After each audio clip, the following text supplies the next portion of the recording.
For this composite, I'm going to be taking this raw image right here, getting the color balance, the contrast, all that good stuff as close to possible as I can, just comparing it side by side.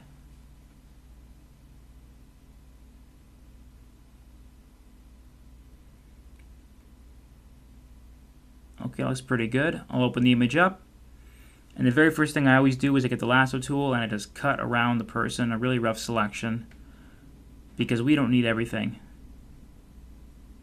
And I might just select the background, the ground here, because I'm not sure if I'm going to use it or not for the composite. To expand my selection, I'm just holding down Shift. Okay, I'll copy that, close the document, and paste her in.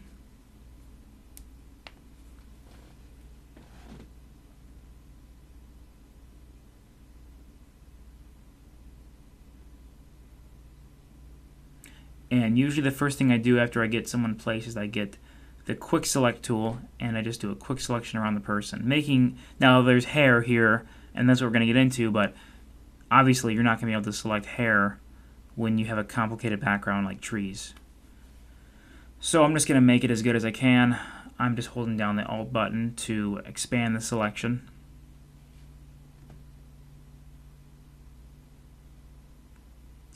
Okay. When I make the mask, I'm going to have to do Command I or Control I to make it look right.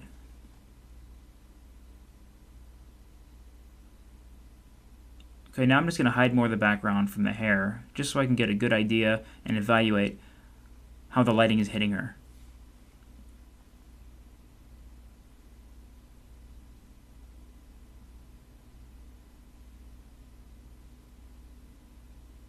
And you just hold the Option or Alt, and you click on the mask to get the preview that you just saw there, which is really helpful when you have, sometimes you find spots that you miss when you paint things in. I'm just playing around with her position and just trying to find out how she looks the best.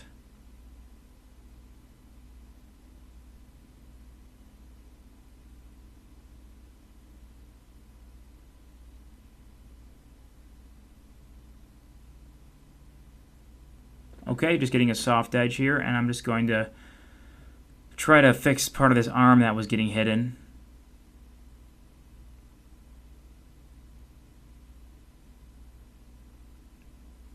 To fix a lot of the jagged edges that you see, I'm going to go click my mask edge, and I'm going to tweak some of these settings.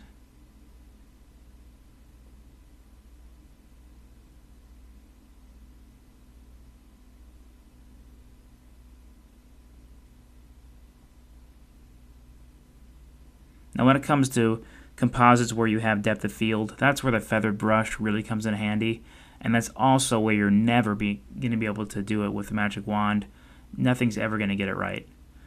I'm going to go back here and I'm just tweaking the sides. I'm just making everything look good using pen pressure on my Wacom tablet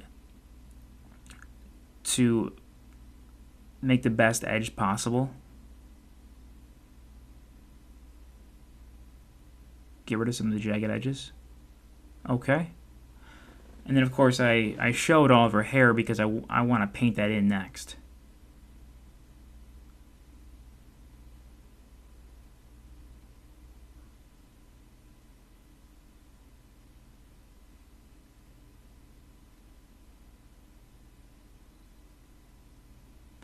I'm going to be choosing a brush that isn't the soft round brush. It just doesn't look good for hair. I go with one of these sponge brushes, I guess you could call them.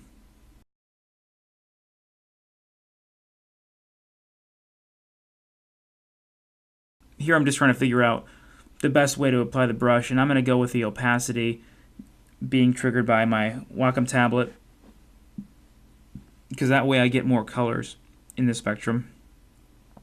It's really helpful when you're doing these selections to just, really hair isn't that complicated. All you need to do is just hold down the Alt button and just select the color that you're going for and just paint in strand by strand, and also kind of like chunk by chunk. It works better, I found out. Here you can see I'm doing it strand by strand, but as this speeds up here, you'll notice that I do it more chunk by chunk, and I go into the actual hair selection more than I need to, because then when I do have to hide the background completely, I don't have awkward gaps between the hair and her body.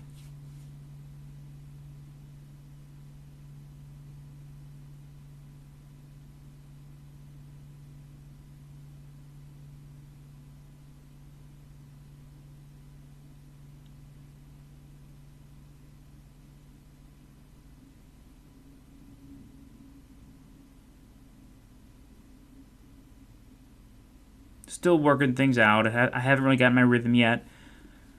Trying to figure out the best way to do this. At some point, you have to decide you just need to hide the background completely because it gets too confusing when you have to look at her hair and the hair you're painting.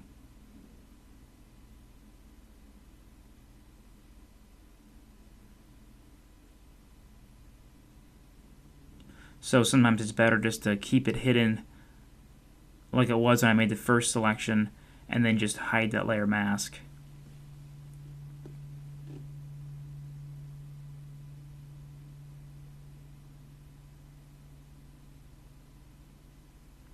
Adding some highlights from her clothes, because that light would be reflecting.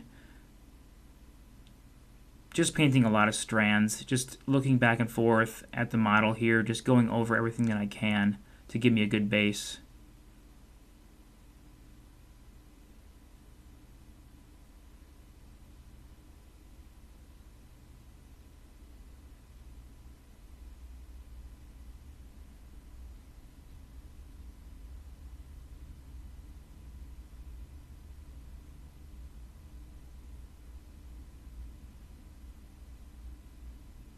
Okay, we're getting closer.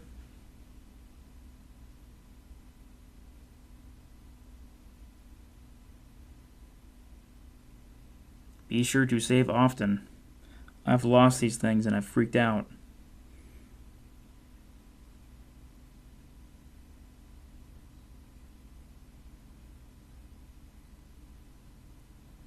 You see those gaps I was telling you about? That's what we're kind of seeing here. And at some point you have to just say, you know what, I'm going to have to make this up. You know, this comes with time. You just get good at faking, you know, where these gaps come from, which is this step right now.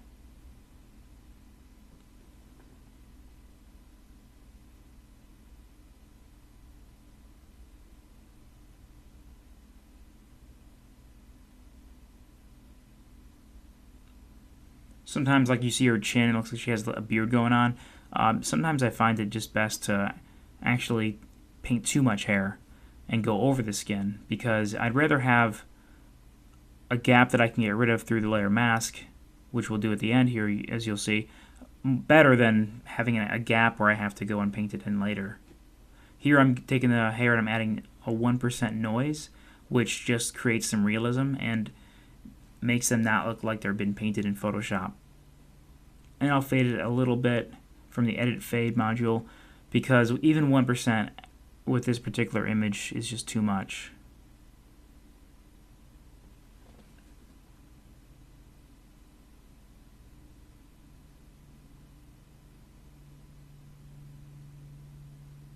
Doing some final touches now. Really trying to get those where the hair really was and the hair that I painted to look realistic.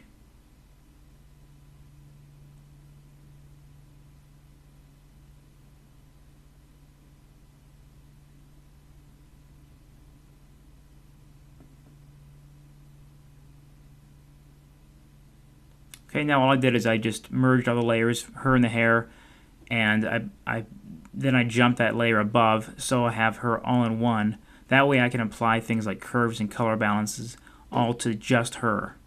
And I don't have to duplicate those adjustment layers for the hair and her. I've done it before and it gets just really confusing.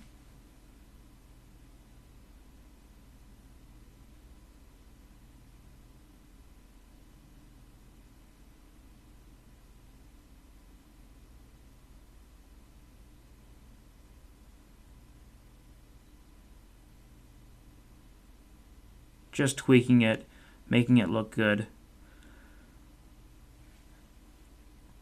It makes a huge difference. I mean, when the colors don't look right, you can just tell the person's been pasted in.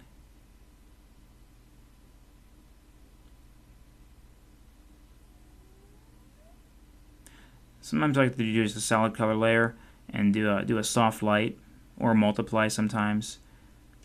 And that really harmonizes everything together. It's something that I used early on when I didn't know how to match color very well. I would just do a soft light layer with color and everything looked good.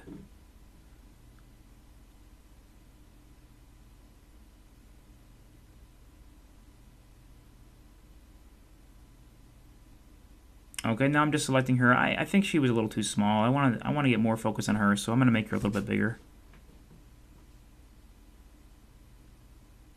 Maybe realign her somewhere.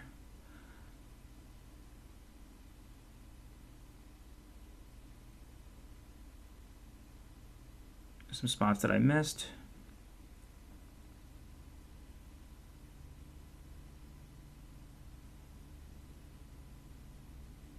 And there you have it.